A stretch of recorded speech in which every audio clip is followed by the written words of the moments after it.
For 3 days, 31-year-old Reginald Groce brutally beat his girlfriend as she hovered in and out of consciousness. By the time Amy escaped, she was covered in blood, eyes swollen shut, a rib fractured, and she'd been stabbed twice.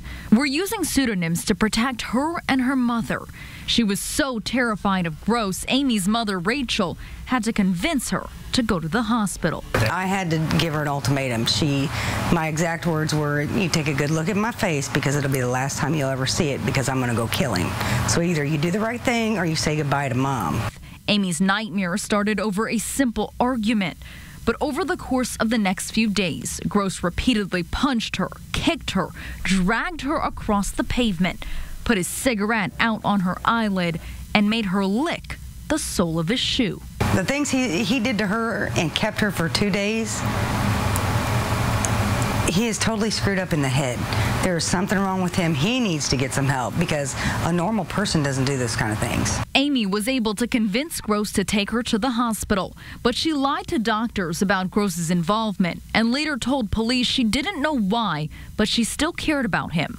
IU health trauma expert Katana Phillips says reactions like Amy's are common. The biggest one, fear. Fear for the own patient's safety, fear that maybe their family and friends will find out that they've been in a violent relationship, and fear of the unknown for their future because it changes a lot of things in their life. On her second ER visit, Amy admitted to doctors Groce had done this. He was arrested a few days later. Rachel says Amy is still dealing with post-traumatic stress. She cannot sleep peaceful. She thrashes in bed, she yells, she's still to this day.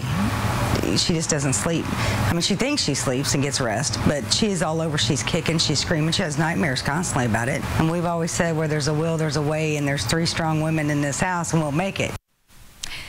Now, Amy did not want to see Groce again and therefore did not testify at his trial. But because of this, he only received 6 years in prison and could be out as early as September of 2020. Now, we are working for you to make sure anyone who may have gone through something like this can get help. Our investigator, Jordan Fisher, has the full story up and resources for victims of domestic violence. It's up right now on the RTV6 app. Getting help could mean the difference between life or death. So we urge you to always seek help.